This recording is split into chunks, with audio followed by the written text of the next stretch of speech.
By Phillip Salhab. He's the co-owner of Appetite Café in Five Dock, near the CBD. Phillip, thanks so much for your time. How is your business holding up in the face of this latest wave of COVID-19?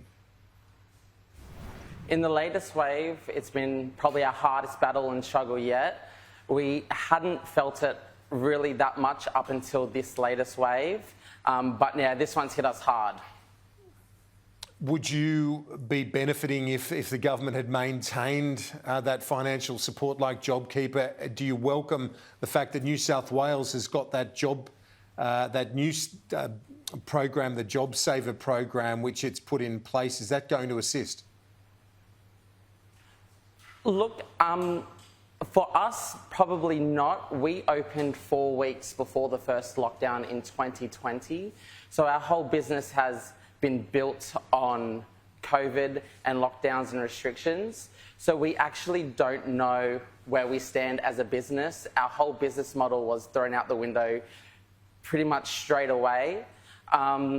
We got our business to a point throughout the lockdowns, throughout the last 2 years, and it was actually very successful. People were working from home, so people were out in the suburbs a lot more than in the city. So we actually did pretty well. We introduced nights for those, for the staff that we cut during the day, and we actually began to hire during the lockdowns, the first, second, and during Omicron. It's just a shame that on every occasion we had no applicants throughout any of them. So Phillip, you're struggling to find people to work for you. Correct. Yes. For me, I think maybe they're easier to make $1 at home than to come to work.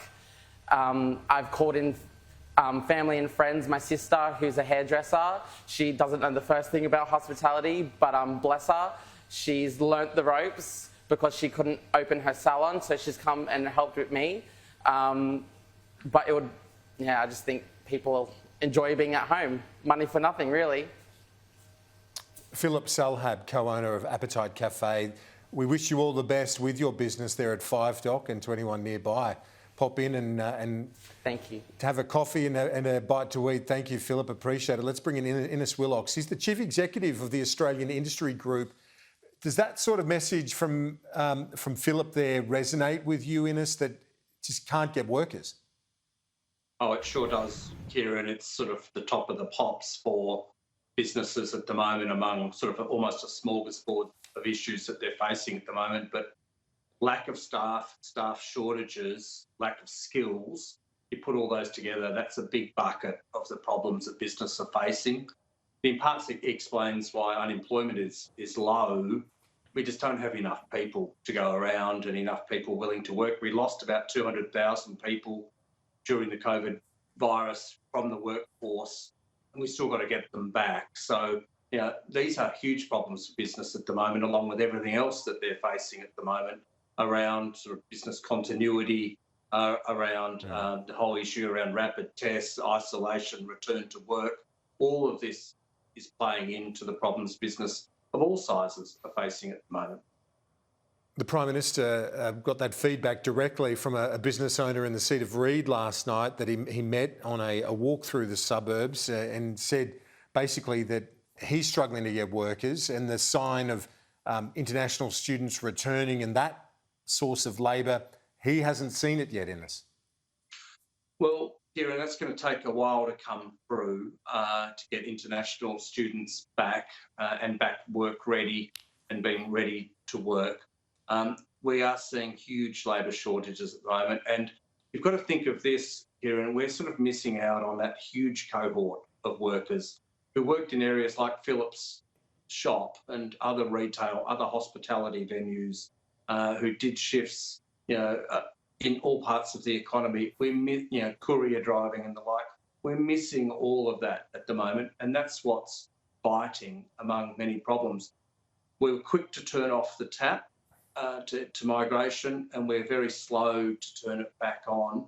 And Treasury says we're going to be 1.5 million people short of where we would have been by 2030 otherwise. And that's because of what we're seeing now. We've had 2 years and maybe more of no or very, very subdued migration. So just to wrap up, give us a sense of the outlook now into 2022.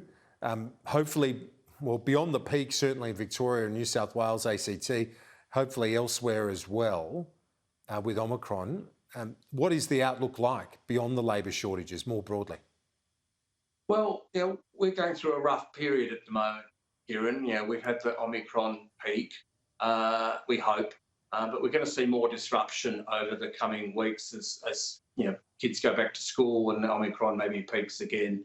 But there's bigger, broader issues too. The skills shortages that I talked of, businesses find very hard to get people in retail, in hospitality, in engineering, in project management, warehousing. So people, lack of people is the big problem at the moment. Then you've got the supply chain disruption.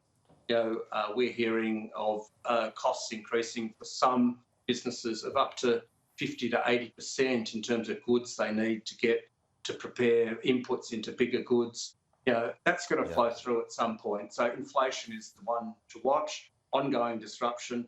We need to get ourselves right around the ongoing COVID. It's not going away, so everyone's sort of wondering what's next, where it's coming from next.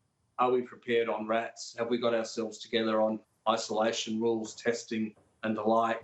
There's a lot of resilience out there, Kieran, and a lot of businesses are doing okay, but there's a lot of hardship going on as well. So it's a pretty mixed picture.